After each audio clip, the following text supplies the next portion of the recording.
नमस्कार विद्यार्थी मित्रांनो, माझं नाव सुहास भिसे. स्वागत आहे तुमचं सर्वांचं परत करंट अफेअर्स मराठी या आपल्या मायबोली भाषेतील एज्युकेशनल यूट्यूब चॅनलमध्ये.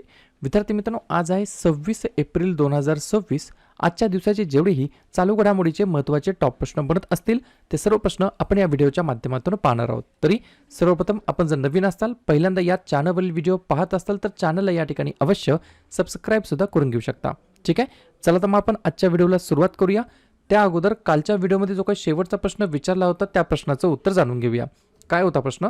भारताचे पहिले ग्लास सबस्ट्रेट आधारित प्रगत 3D सेमीकंडक्टर पॅकेजिंग युनिट कोणत्या राज्यामध्ये स्थापन केले जात आहे? तर बऱ्याच विद्यार्थी मित्रांनी अगदी योग्य उत्तर टाईप करून सांगितलं आहे. पर्याय क्रमांक डी ओडिसा हे या प्रश्नाचं योग्य उत्तर असणार आहे. तर ओडिसा राज्याच्या अंतर्गत भारताचे पहिले ग्लास सबस्ट्रेट आधारित प्रगत 3D सेमीकंडक्टर पॅकेजिंग युनिट या ठिकाणी स्थापन केले जात आहे. क्लिअर? आता पाहूया विद्यार्थी मित्रांनो प्रश्न क्रमांक पहिला. टोटल संपूर्ण व्हिडिओमध्ये 12 प्रश्न असतील. सुरुवातीपासून शेवटपर्यंत व्हिडिओ प्रामाणिकपणे पाहण्याचा प्रयत्न करा. एक एक प्रश्न महत्त्वाचा आहे. तुम्ही कोणत्याही परीक्षेची तयारी करा. प्रश्न क्रमांक पहिला काय आहे? कोणत्या आखाती देशाने जगातील पहिले एअर टॅक्सी स्टेशन सुरू केलेलं आहे? World's first air taxi station. प्रश्न क्रमांक पहिल्याचं योग्य उत्तर आहे पर्याय क्रमांक डी. UAE या देशाने जगातील पहिले एअर टॅक्सी स्टेशन सुरू केलेले आहे. सुरुवातीलाच आपण UAE बद्दल चर्चा करूया. फुल फॉर्म आहे युनायटेड अरब एमिरेट्स, संयुक्त अरब अमिराती मराठीमध्ये म्हणता येईल. राष्ट्रपती आहेत मोहम्मद बिन जायद अल न्याहन. पंतप्रधान आहेत मोहम्मद बिन राशिद अल मखतूम. राजधानी आहे अबुधाबी आणि चलन वापरलं जातं दिरहम. पुढचा प्रश्न, प्रश्न क्रमांक दुसरा. भारताने कोणत्या देशाला त्यांच्या क्षयरोग लसीकरण कार्यक्रमामध्ये मदत करण्यासाठी 13 टन BCG लस या ठिकाणी पाठवलेले आहेत? 2 नंबरच्या प्रश्नाचं योग्य उत्तर आहे पर्याय क्रमांक सी. अफगाणिस्तान हे या प्रश्नाचं योग्य उत्तर असणार आहे. तर अफगाणिस्तान या देशाला या ठिकाणी आपल्या भारताने क्षयरोग लसीकरण कार्यक्रमामध्ये मदत करण्यासाठी 13 टन BCG लसी या ठिकाणी पाठवलेले आहेत. 2-3 पॉईंट लिहून घ्या. त्यांच्या क्षयरोगाविरुद्धच्या बाल लसीकरण कार्यक्रमाला पाठिंबा देण्यासाठी हे या ठिकाणी मदत पाठवण्यात आली आहे. मुलांना क्षयरोगापासून वाचवण्याचे प्रयत्न अधिक बळकट करणे हे भारताकडून अफगाण लोकांना मिळणाऱ्या निरंतर मानवतावादी मदतीचे द्योतक आहे. बरोबर. प्रश्न आहे या ठिकाणी जे काही TB लसीकरण कार्यक्रम आहे, TB वॅक्सिनेशन प्रोग्राम आहे, बरोबर की नाही, क्षयरोग लसीकरण प्रोग्राम, याच्याबद्दल सुद्धा तुम्हाला गोष्टी लक्षात ठेवायच्या आहेत. जसं की जागतिक क्षयरोग दिवस वर्ल्ड TB डे कधी असतो? 24 मार्चला. आणि 2026 ची थीम काय? Yes we can end TB. बरोबर. आणि TBचा फुल फॉर्म काय? ट्युबरकुलोसिस. या गोष्टी लक्षात ठेवायच्यात या प्रश्नाच्या माध्यमातून. योग्य उत्तर आहे पर्याय क्रमांक सी अफगाणिस्तान. अफगाणिस्तानबद्दल सांगायचं म्हटलं तर नेते आहेत सध्याचे हिब्तुल्ला अखुंदजादा. पंतप्रधान आहेत मोहम्मद हसन अखुंड. मुख्य न्यायाधीश आहेत अब्दुल हकीम इशाकजाई. राजधानी आहे काबूल आणि चलन वापरलं जातं अफगाणी. क्लिअर? पुढचा प्रश्न, प्रश्न क्रमांक तिसरा. कोणत्या देशाने ओनकालो नावाचे जगातील पहिले कायमस्वरूपी भूमिगत अणुकचरा कोठार या ठिकाणी बांधलेले आहे? 3 नंबरच्या प्रश्नाचं योग्य उत्तर आहे पर्याय क्रमांक बी. फिनलँड हे या प्रश्नाचं योग्य उत्तर असणार आहे. तर फिनलँड देशाने काय केलेलं आहे? ओनकालो नावाचे जगातील पहिले कायमस्वरूपी भूमिगत अणुकचरा कोठार या ठिकाणी बांधलेला आहे. पर्याय क्रमांक बी फिनलँड हे या प्रश्नाचं योग्य उत्तर असणार आहे. याच्याबद्दल 3-4-5 पॉईंट्स आहेत ते लिहून घ्या. ओंकालो नावाचे जगातील पहिले कायमस्वरूपी भूमिगत अणु कचरा कोठार बांधले आहे. उद्देश काय? तर अत्यंत किरणोत्सर्गी आण्विक इंधन ज्याला म्हणता येईल स्पेंट न्यूक्लिअर फ्यूल सुरक्षितपणे साठवणे, जे हजारो वर्ष किरणोत्सर्ग रेडिएशन पसरवू शकतात त्यांना या ठिकाणी स्टोअर करणे. हे कोठार फिनलंडच्या 5 अणुभट्ट्यांमधून निर्माण होणारा कचरा साठवेल.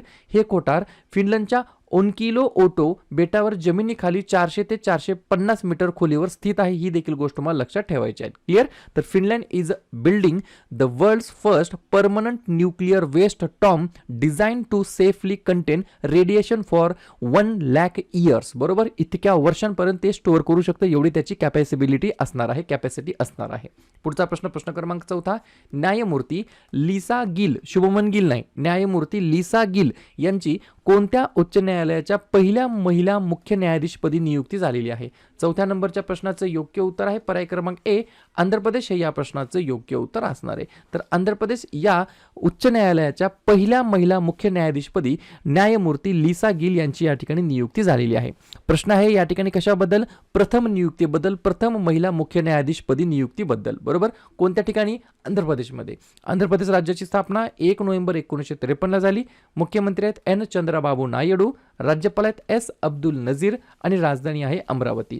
3 महत्त्वाचे राष्ट्रीय उद्यान व्यंकटेश्वरा, पापीकोंडा आणि राजीव गांधी आणि 3 महत्त्वाचे धरण सोमशिला, श्रीशैल्यम आणि नागार्जुना सागर. एक पॉईंट लिहून घ्या आंध्र प्रदेश म्हटलं की सतीश धवन स्पेस सेंटर जे की श्रीहरिकोटा या ठिकाणी स्थित आहे हे देखील आंध्र प्रदेश राज्याच्या अंतर्गत स्थित आहे. पुढचा प्रश्न क्रमांक 5. दरवर्षी जागतिक बौद्धिक मालमत्ता दिवस केव्हा साजरा करण्यात येत असतो?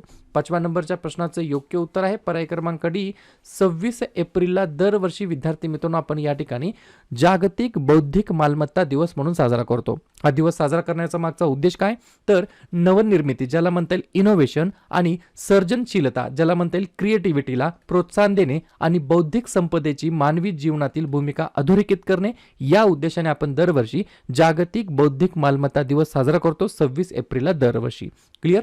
या ठिकाणी प्रश्न आहे महत्त्वाच्या दिवसाबद्दल. तर लगेच काय करूया एप्रिल महिन्यातील जेवढेही महत्त्वाचे दिवस असतील त्याच्यावरती आपण एकदा रिव्हिजन टाकूया. लिहून घ्या. 1 एप्रिल ते 7 एप्रिल अंधत्व प्रतिबंध सप्ताह, 2 एप्रिल आंतरराष्ट्रीय बाल पुस्तक दिवस, 4 एप्रिल खान जागृतीसाठी आंतरराष्ट्रीय दिवस, 5 एप्रिल राष्ट्रीय सागरी दिवस, 7 एप्रिल जागतिक आरोग्य दिवस, 9 एप्रिल जलसंधारण दिवस, 11 एप्रिल महात्मा ज्योतिबा फुले यांची जयंती आणि जागतिक पार्किन्सन्स दिवस, 13 एप्रिल जालियनवाला बाग स्मृती दिवस, 14 एप्रिल डॉक्टर बाबासाहेब आंबेडकर यांची जयंती, 15 एप्रिल जागतिक कला दिवस आणि जागतिक सांस्कृतिक दिवस, 16 एप्रिल जागतिक ध्वनी दिवस, 18 एप्रिल आंतरराष्ट्रीय स्मारके व जागा दिवस आणि जागतिक वारसा दिवस, 21 एप्रिल भारतीय नागरी सेवा दिवस, 22 एप्रिल जागतिक पृथ्वी दिवस, 23 एप्रिल जागतिक पुस्तक दिवस आणि इंग्रजी भाषा दिवस, 24 एप्रिल भारतीय पंचायती राज दिवस, 25 एप्रिल जागतिक मलेरिया दिवस, 26 एप्रिल जागतिक बौद्धिक मालमत्ता दिवस आणि 29 एप्रिल आंतरराष्ट्रीय नृत्य दिवस. क्लिअर. पाहूया पुढचा प्रश्न क्रमांक 6. भारतामध्ये होणाऱ्या सॅफ महिला चॅम्पियनशिप 2026 मधून नुकताच कोणत्या देशाने या ठिकाणी माघार घेतलेली आहे? बरोबर. तर 6व्या नंबरच्या प्रश्नाचं योग्य उत्तर आहे पर्याय क्रमांक सी पाकिस्तान हे या प्रश्नाचं योग्य उत्तर असणार आहे. तर भारतामध्ये होणाऱ्या सॅफ महिला चॅम्पियनशिप 2026 मधून पाकिस्तान देशाने माघार घेतलेली आहे. कारण काय तर भारत आणि पाकिस्तानमधील खालावलेले राजनैतिक संबंध आणि तणावपूर्ण परिस्थितीमुळे पाकिस्तान सरकारने त्यांच्या महिला फुटबॉल संघाला भारतामध्ये जाण्यासाठी ना हरकत प्रमाणपत्र NOC न दिल्याने त्यांनी या ठिकाणी माघार घेतलेली आहे. आणि याच्यामुळे परिणाम काय होणार आहे तर पाकिस्तानच्या माघारीनंतर आता ही स्पर्धा फक्त 6 देशांच्या अंतर्गत या ठिकाणी खेळवली जाणार आहे. आणि हे 6 देश कोणकोणते असणार आहेत? भारत, बांगलादेश, नेपाळ, श्रीलंका, भूतान आणि मालदीव. क्लिअर. तर पर्याय क्रमांक सी पाकिस्तान हे या प्रश्नाचं योग्य उत्तर असणार आहे. पुढचा प्रश्न क्रमांक 7. भारताचे नवीन ऑनलाईन गेमिंग नियम जे काही रूल्स आहेत 2026 चे ते कोणत्या तारखेपासून लागू होणार आहेत? 7व्या नंबरच्या प्रश्नाचं योग्य उत्तर आहे पर्याय क्रमांक बी 1 मे 2026 पासून. कधीपासून? 1 मे 2026 पासून या ठिकाणी भारताचे नवीन ऑनलाईन गेमिंग नियम या ठिकाणी या तारखेपासून लागू होणार आहेत. पर्याय क्रमांक बी 1 मे 2026 हे या प्रश्नाचं योग्य उत्तर असणार आहे. पुढचा प्रश्न. चीन या देशाने चंद्रावर एक दुर्मिळ खनिज शोधलेले आहे जे प्रगत LED तंत्रज्ञान सुधारण्यासाठी मदत करू शकतं. तर या खनिजाचं नाव काय आहे? 8व्या नंबरच्या प्रश्नाचं योग्य उत्तर आहे पर्याय क्रमांक ए लिहून घ्या. प्रोनाउन्सिएशन थोडंसं टफ आहे. Cerium magnesium change site. काय? Cerium magnesium change site SMC. बरोबर. तर या ठिकाणी हे जे काही खनिज आहे ते रंगहीन, पारदर्शक आणि ठिसूळ म्हणजेच ब्रिटल आहे. या खनिजाचे स्फटिक म्हणजेच ग्रेन्स मानवी केसांपेक्षा देखील लहान आहेत. बरोबर. तर सेरियम मॅग्नेशियम चेनसाइट असं त्या खनिजाचं नाव आहे. चीनने चंद्रावर एक दुर्मिळ खनिज हे शोधलेलं आहे जे प्रगत LED तंत्रज्ञान सुधारण्यासाठी हेल्प करू शकतं, मदत करू शकतं. चीन अध्यक्ष आहेत शी जिनपिंग, राजधानी आहे बीजिंग आणि चलन वापरलं जातं रेनमिनबी. पुढचा प्रश्न क्रमांक 9. सागरी प्रादेशिक नियोजन लागू करणारे देशातील पहिले राज्य कोणते ठरले आहे? 9व्या प्रश्नाचं योग्य उत्तर आहे पर्याय क्रमांक डी ओडिसा हे या प्रश्नाचं योग्य उत्तर असणार आहे. तर ओडिसा हे राज्य या ठिकाणी सागरी प्रादेशिक नियोजन लागू करणारे पहिले राज्य ठरलेले आहे. 2 पॉईंट लिहून घ्या. उद्देश काय तर किनारपट्टीच्या प्रदेशामध्ये मत्स्यपालन, पर्यटन, उद्योग आणि पर्यावरण संरक्षण यांच्यामध्ये समतोल राखण्यासाठी आणि ब्ल्यू इकॉनॉमीला म्हणजेच जी काही ब्ल्यू इकॉनॉमी आहे बरोबर त्याला चालना देण्यासाठी ही योजना राबवली जात आहे. याच्यामध्ये भागीदारी कोणाकोणाची आहे तर ओडिशा सरकारने भारत सरकारच्या पृथ्वी विज्ञान मंत्रालयाच्या अंतर्गत national centre for coastal research सोबत भागीदारी करून ही योजना या ठिकाणी सुरू केलेली आहे. पर्याय क्रमांक डी ओडिसा हे या प्रश्नाचं योग्य उत्तर असणार आहे. ओडिसाबद्दल सांगायचं म्हटलं तर स्थापना 1 एप्रिल 1936 ला झाली. मुख्यमंत्री आहेत मोहन चरण माझी, राज्यपाल आहेत हरिबाबू कंबपती आणि राजधानी आहे भुवनेश्वर. 3 महत्त्वाचे राष्ट्रीय उद्यान भितरकनिका, सिमिलीपाल आणि नंदनकनन आणि 4 महत्त्वाचे धरण हिराकूड, मंदिरा, काला आणि इंद्रावती. पुढचा प्रश्न क्रमांक 10. IPL मध्ये 50 पेक्षा कमी चेंडूमध्ये एकापेक्षा जास्त शतके करणारा पहिला भारतीय क्रिकेटर कोण ठरलेला आहे? तर पर्याय क्रमांक सी अभिषेक शर्मा असं त्याचं नाव आहे. लक्षात घ्या 2025 मध्ये पंजाब किंग्ज विरुद्ध 40 चेंडूमध्ये त्यांनी या ठिकाणी काय केलेले होते तर या ठिकाणी शतक मारलेले होते आणि 2026 मध्ये आता DC सोबत म्हणजे दिल्ली कॅपिटलच्या विरुद्ध 47 चेंडूमध्ये त्यांनी शतक केलेलं आहे. अभिषेक शर्मा असं त्यांचं नाव आहे. पुढचा प्रश्न संयुक्त राष्ट्रांच्या अंदाजानुसार 2026 या वर्षासाठी भारताचा अंदाजित आर्थिक विकास दर किती असणार आहे? 11व्या नंबरच्या प्रश्नाचं योग्य उत्तर आहे पर्याय क्रमांक बी जवळपास या ठिकाणी 6.4% एवढा या ठिकाणी आर्थिक विकासाचा दर या ठिकाणी सांगण्यात आलेला आहे UNच्या माध्यमातून, युनायटेड नेशनच्या माध्यमातून म्हणजे संयुक्त राष्ट्रांच्या अंदाजानुसार. कोणत्या वर्षासाठी? 2026 वर्षासाठी. शेवटचा प्रश्न विज्ञान जगतचा विज्ञानाचा ऑस्कर ऑफ सायन्स म्हणून ओळखला जाणारा गणित विषयातील प्रतिष्ठेचा ब्रेक थ्रू प्राइज 2026 कोणाला प्रदान करण्यात आलेला आहे? 12व्या नंबरच्या प्रश्नाचं योग्य उत्तर आहे पर्याय क्रमांक सी फ्रँक मर्ले असं त्यांचं नाव आहे. आपण लवकरच एक काय करूया एक सेपरेट व्हिडिओ तयार करूयात ज्याच्यामध्ये 2026 मध्ये हे जे काही सुरुवातीचे 3-4 महिने आहेत त्याच्यामध्ये जे काही अवॉर्ड्स पुरस्कार वेगवेगळ्या क्षेत्रातील वेगवेगळ्या व्यक्तींनी दिलेल्या योगदानाबद्दल देण्यात आलेले आहेत पुरस्कार त्याच्यावरती आपण सेपरेट व्हिडिओ तयार करूया. क्लिअर? तर फ्रँक मर्ले यांना या ठिकाणी गणित विषयातील प्रतिष्ठेचा ब्रेक थ्रू प्राइज 2026 ने सन्मानित करण्यात आला आहे.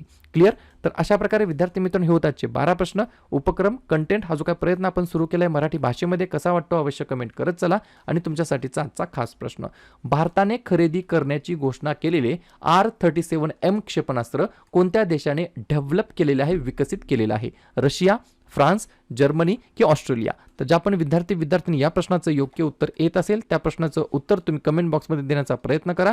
प्रश्नाचं उत्तर चुकू द्या, बरोबर येऊ द्या, काहीच हरकत नाही. ट्राय करणं, प्रयत्न करणं सर्वात जास्त महत्त्वाचं आहे. तर दुसऱ्या दिवशी येऊन आपण दिलेल्या प्रश्नाचं उत्तर बरोबर आले की चुकलं दुसऱ्या दिवशी येऊन नेहमी चेक करणं, अभ्यासामध्ये कन्सिस्टन्सी मेंटेन ठेवणं हे सगळ्यात जास्त महत्त्वाचं ठरणार आहे. तर लगेच काय करूया एप्रिल महिन्यातील जेवढेही महत्त्वाचे दिवस असतील त्याच्यावरती आपण एकदा रिव्हिजन टाकूया. लिहून घ्या.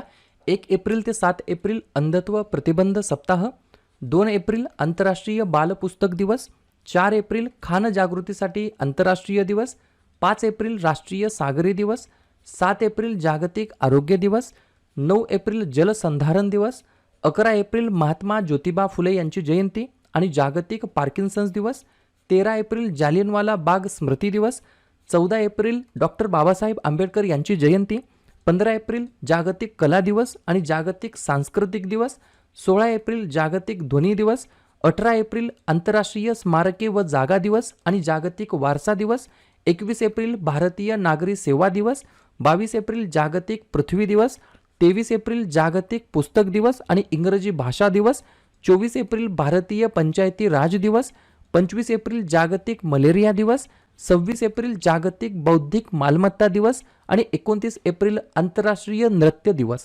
क्लिअर?